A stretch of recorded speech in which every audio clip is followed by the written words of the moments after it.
सनातन और जो हमारी प्राचीन पद्धतियां हैं वो वापस कैसे सीखेंगे बच्चे। मैंने भी देखा, हम सबका अपना अपना अनुभव होगा कि कई बार आप देखेंगे आरती हो रही है तो पुरानी पीढ़ी अलग व्यवहार करती है, नई पीढ़ी आरती के साथ भी सेल्फी उस समय लेती है भगवान की तरफ पीठ करके। तो क्या ये घर से शिक्षा शुरू होगी? कैसे शुरू होगी ये शिक्षा? बिल्कुल बचपन से शिक्षा जो मिलना चाहिए वो बचपन से। हमारे घर में यदि बच्चे भी हैं तो जिस प्रकार से हम प्रातः काल उठते हैं, उठने के बाद देव पूजा घर में करते हैं, तो ये शिक्षा बच्चों को देना चाहिए कि हमारे घर में पूजा जब भगवान की हम इस तरीके से कर रहे हैं तो इस तरीके की पूजा मंदिरों में देवालयों में भी होती है। आप लोग जब देवालयों में जाओ तो बिल्कुल भगवान के सामने शांत स्वरूप खड़े रहे, न किसी प्रकार का कोलाहल हो, न किसी प्रकार का ये हो। हमारे इसमें ये संस्कृति में ये भी कहा गया है, उसमें भी कहा गया है कि आरती होती है तो उसमें पीठ भी नहीं दिखाई जाना चाहिए। लेकिन अभी जो बात कही गई है कि पर्यटन बनने के बाद जो विकृति सनातन के मंदिरों में आई है उसको पुनः स्थापित करने के लिए एक तरह से एक युद्ध लड़ना होगा। और ये युद्ध लड़ने के लिए उन लोगों को आगे आना होगा जो लोग उन मंदिरों से जुड़े हुए हैं, जो उस पूजा पद्धति से जुड़े हुए हैं, जो वहां से अपने परिवार का और भगवान का सेवा के साथ भरण पोषण करते हैं, उन्हें आगे आना होगा। ये शिक्षा देना होगी, नहीं तो धीरे धीरे धीरे धीरे सनातन धर्म की परंपराएं समाप्त हो जाएगी। तो ये बचपन से ही ऐसे गुरुकुल हो, उज्जैन में ऐसे गुरुकुल चलते हैं, लेकिन ऐसे गुरुकुल हो पूरे देश में और ये शिक्षा गुरुकुलों से दी जाए, वहां सभी प्रकार के विद्यार्थियों को ये शिक्षा दी जाए तो उसको संस्कृति के बारे में ज्ञान होगा, धर्म के प्रति ज्ञान होगा, शिवालयों में देवालयों में जाने का उसको अनुशासन होगा और वो उस अनुशासन से वहां जाएगा। हमारे इसमें ये व्यवस्था है, मंदिरों में जब हम जाते हैं तो हमारा मन का जो अहम गरूर पद और प्रतिष्ठा जो होती है उसे मंदिर की डिवलियों के बाहर रख दिया जाता है, जैसे जूते चप्पल उतार दिए जाए। यानी बिल्कुल निर्मल मन से भगवान के दरबार में जो जाएगा वो ही भगवान से प्राप्त करेगा।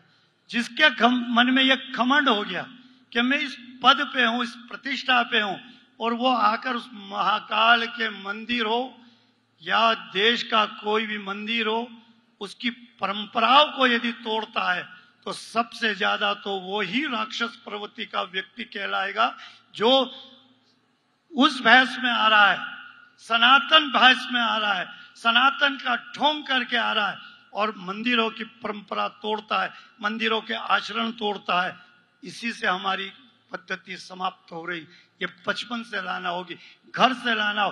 प्रत्येक घर, सनातन धर्म के घर के लोगों को ये शिक्षा अपने बच्चों को देना होगी, तब जाके वो शिक्षा के अनुकूल बनेगा और सनातन धर्म की रक्षा कर पाएगा। सावन के माह में देखिए नहीं तो सबसे बड़ी सीख हो जाती है, आप जल लेकर आते हैं, जल अर्पित करते हैं, फिर जल लेते हैं, लेकिन कहां महाकुंभ में किसी को याद रहा, सब सीधा जल लेकर जाते थे। जब तक आप देते नहीं है तब तक आप लेंगे तो फलेगा नहीं। ऐसी छोटी छोटी चीजें मुझे लगता है कि सीखने और सिखाने वाली चीजें होती हैं जो लोग भूलते जा रहे हैं। मुझे लगता है बड़े लोग भी भूलते जा रहे हैं बहुत सारी बातों को। तो लेकिन एक प्रश्न के साथ मैं अब ये अंतिम प्रश्न आप दोनों से एक एक करके मैं रखना चाहती हूँ।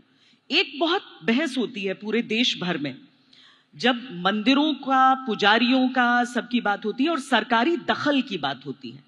होना चाहिए, नहीं होना चाहिए सरकार का दखल एक मंदिर के प्रशासन? बिल्कुल सत्य कह रही हैं। सरकारीकरण के हम लोग बिल्कुल विपरीत हैं, क्योंकि जो सनातन धर्म में आस्था रखता है, वो जो सनातन पद्धतियों में शंकराचार्य या पुजारियों के अंडर में जो काम हुआ है आज तक, वो इसमें नहीं हो रहा है। इसमें कोई दोहराई नहीं। सरकारीकरण हटना चाहिए और वो किसी पुजारी के संगठन का या और भी कोई जो सनातन धर्म के जो अनुभवी लोग हैं, उनको वो पद्धति से उस मंदिर को चलाना चाहिए। क्योंकि देखा है कि साउथ के अंदर भी बहुत ज्यादा उत्पात हो रहे हैं। तो मैं ये समझता हूँ कि जितने भी अपने मंदिर हैं या मंदिर से रिलेटेड जितने भी आश्रम हैं, उन सबको एक सरकारीकरण से मुक्त होना चाहिए, ऐसा मेरा मानना है। हम तो इसकी लड़ाई 40 साल से लड़ रहे हैं। अखिल भारतीय पुजारी महासंघ के माध्यम से पूरे देश के पुजारियों को एक मंच पे लाने का प्रयास किया जा रहा है। सरकारीकरण सन 78 से प्रारंभ हुआ और वो आज उसको दावनल बढ़ता जा रहा है। यदि सरकारीकरण हिंदू सनातन धर्म के किए जाते हैं और उन पे लिखा जाता है सरकारी मंदिर, शासकीय मंदिर, तो मस्जिद पे क्यों नहीं लिखते हैं? गुरुद्वारों पे क्यों नहीं लिखा जाता है? जैन मंदिरों पे क्यों नहीं? इनका शासकीकरण क्यों नहीं किया जाता? क्योंकि उनका समाज संगठित है, वो समाज संगठित है, वो व्यवस्था संगठित है, उनके चलाने के ढंग और उनकी व्यवस्था संगठित है, इसलिए वहां सरकार हाथ नहीं डालती है।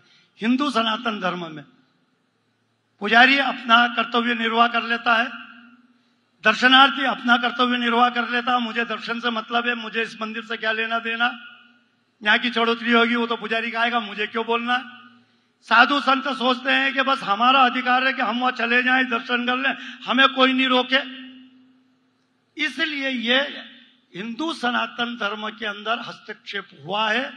और जब तक पूरा हिंदू समाज, पुजारी नहीं, संत समाज, पुजारी समाज, कथावाचक और हमारे जो अनुयायी हैं, सभी संप्रदाय के जो अनुयायी सनातन को मानते हैं, वो सब जब तक एक ना होकर सड़कों पे आएंगे, तब तक सरकारीकरण हिंदू मंदिरों का समाप्त नहीं हो पाएगा।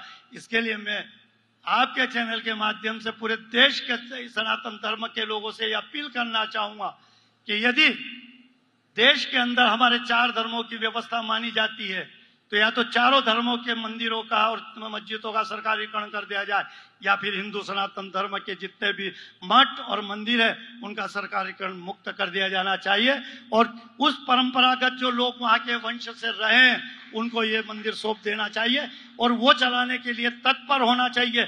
उन्हें अपनी पूरी ताकत से उन मंदिरों की सुरक्षा, रक्षा और व्यवस्था और परंपरा की रक्षा करके उन्हें चलाना चाहिए और इसमें किसी भी प्रकार की कोई कोताही नहीं होनी चाहिए, ऐसा मेरा मानना है। और मैं ये अपील भी आपके माध्यम से करता हूँ, यहाँ जितने भी विराजित हैं, मैं इनसे भी अपील करना चाहूंगा कि सनातन धर्म की लड़ाई है, किसी व्यक्तिगत मंदिर की लड़ाई नहीं है कि इस मंदिर या उस मंदिर या उस मंदिर, पूरे देश के सनातन धर्म की लड़ाई है ये। और इसके लिए आप और हम सबको मिलकर आगे आना होगा, नहीं तो मठ वाले सोचेंगे मुझे क्यों लड़ना, मेरा तो अखाड़ा सुरक्षित, सरकार अभी आएगी सिंहस्थ में 2-2 करोड़ की मांग कर लेंगे, सारे अखाड़े पक्के बन जाएंगे, है ना।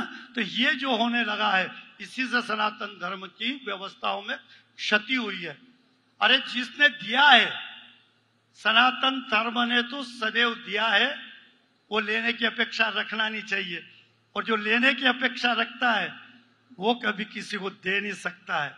तो जो धर्म नहीं बांट सकता है, धर्म सत्ता नहीं बांट सकता है, धर्म के अनुयायियों को अपना आचरण नहीं बांट सकता, अपना चरित्र नहीं दे सकता है, वो धर्म की रक्षा क्या करेंगे।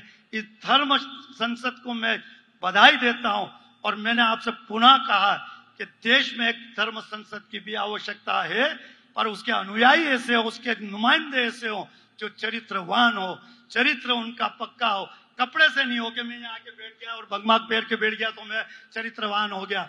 मैं चाहता हूं कि वो चरित्रवान हो, उसके चरित्र की खुशबू देश और दुनिया में जानी चाहिए, तब जाके लगेगा कि आचार्य शंकराचार्य कैसे थे और उन्होंने एक व्यक्ति ने पूरे सनातन को एक कर दिया।